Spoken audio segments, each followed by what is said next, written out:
call it the greatest shot in playoff history. I think you shot it. And I keep talking about it over and over again. That you hit the greatest shot. Well, I hate it was with Miami, but Yeah. I feel the fact that you hit one of the greatest shots in NBA history.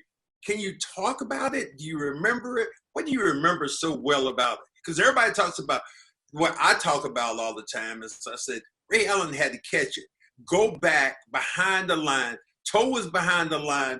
Everybody was holding their breath to see. And then you did exactly like you've done for thousands and thousands of shots.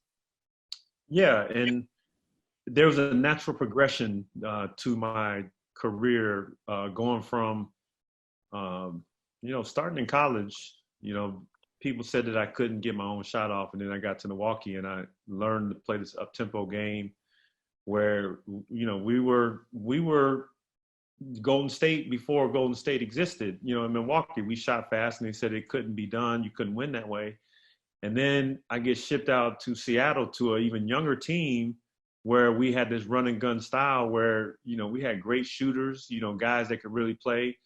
And it was where I kind of honed my leadership skills. And at the same time, I got the opportunity to really shoot the ball to score, to then going to Boston where all that was kind of reeled in. Like I didn't have the opportunity to shoot and score as much, but what didn't change was how I approached the game, how I prepared for the game, because I knew then, just like I knew in Seattle, at some point it was going to come down to free throws, which it always does, or you got to hit a three-pointer to win a game, and it's not necessarily always you, but everybody has to be prepared and alert. So coming down to 2013 in that final moment, we wouldn't be talking about it if I missed a shot, Max. Yeah. So I can tell you. But you know what? How about this? All the fans had left the game before you hit the shot.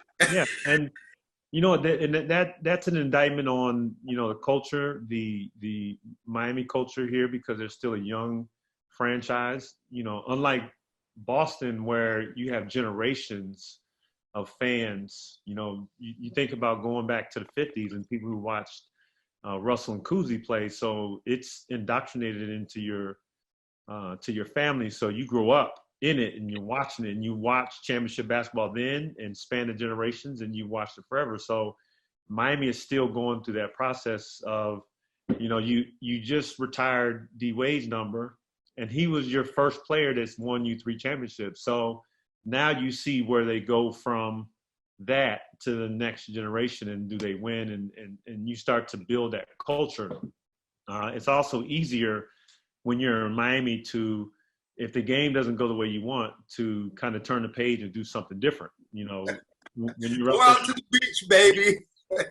when you're up in Chicago, Philly, New York, Boston, you ride or die with basketball because that's your team in the winter and you have nothing else to do. So it can be depressing if you have a bad team. So in 13, it was like I was in a situation now where I was so prepared. It wasn't like I needed to do anything. Like lines I know these lines like the lines on the palm of my hand.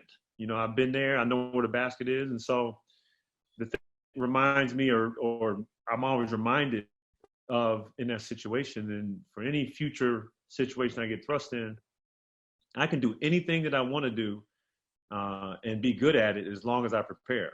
And that was just me preparation. If you collect all the years I've played over the course of the games I played, the teams I played on, the situations I've been in, for me, I could have, and we wouldn't be having this conversation, but the fact that I made it, we're having this conversation. But I can tell you millions, or I'd say, 10 to 20 shots that I've missed that cost us games over the course of my career. So I just learned that, you got to get back on the horse. You got to ride again.